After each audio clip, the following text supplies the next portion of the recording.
Hello everyone, it's James from Newcastle Podiatry, and today we're going to be talking about diabetes and foot health. So why should you be seeing a podiatrist? Everyone knows if you have diabetes, it's really important to go get your eyes checked out regularly and also to see a GP to make sure that everything's okay. The question we get asked a lot is, what is the difference between a type 1 diabetic and type 2?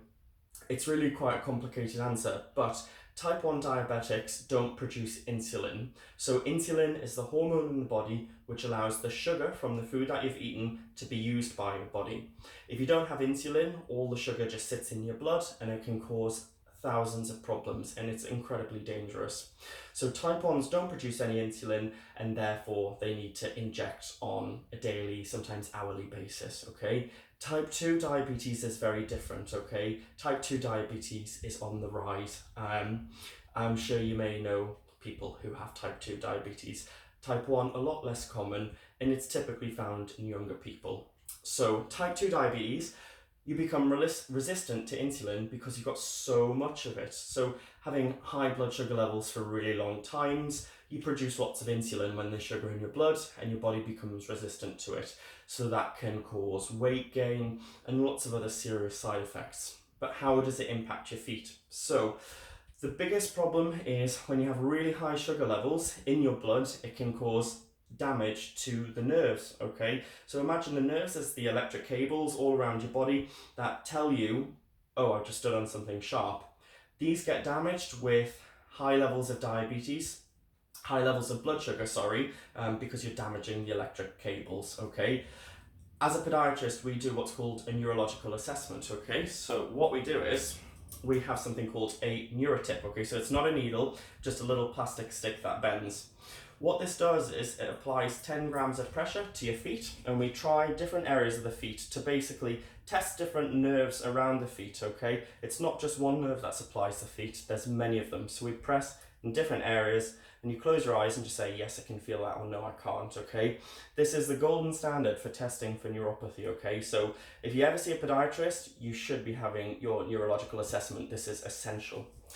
If you can feel your 10 grams of pressure, that's a thumbs up from us, okay? But one of the next more finely tuned tests we do is called a vibration perception. So this little device here vibrates, we turn it on, put it on the toe, and it vibrates, and we ask if you can feel it. A lot of times people say, oh, I can't feel that, and ask, what am I doing? Then I put it on the hand, and you can really tell. Your hands are so much more sensitive than the feet, okay? So if you have nerve damage, your feet are usually the first to go. So the furthest part away from your brain and your heart are the places where you tend to see damage the most. So that's why you need to see your podiatrist if you're a diabetic. When we do your diabetic annual assessment, we may turn around to you and say, do you know what, you're low risk and you don't need to worry, you don't need to see it. But it's so important that every 12 months you know your risk status. If you're in a high risk category, you may need to be seeing your podiatrist every 6 weeks. If you're low risk, maybe even just once a year, but it's important to know your status. This is so important. Why do we do the diabetic annual assessments then? So the most important thing is to reduce ulcers. So an ulcer is typically a high pressure area, say on the knobbly joints underneath here. You get a lot of pressure, a lot of callus, and because you can't feel it, because you've got neuropathy, you can get these big wounds in your foot. Now, as a diabetic, having all of this sugar in your blood is a breeding ground for bacteria, okay? So a diabetic wound ulcer is typically a lot harder to fix than a non-diabetic ulcer. So it's so important that we prevent these ulcers, okay? When you have an ulcer, if you have a poor vascular supply, again, damage from diabetes, and a poor neurological supply, it's quite difficult to treat, obviously dependent on the person. When ulcers can get really bad, there's also the risk of amputation.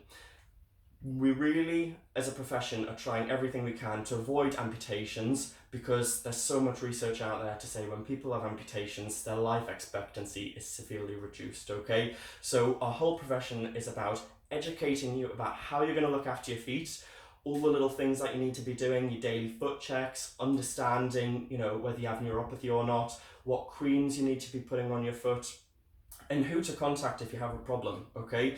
So Podiatry, the profession, we are the experts on diabetes and the feet. If you are looking to have your diabetic annual assessment done now, or you just need someone to come out to the house, give you a hand cutting your toenails, removing a bit of hard skin, just get in touch with us. We do a home visit service and are open 7 days a week.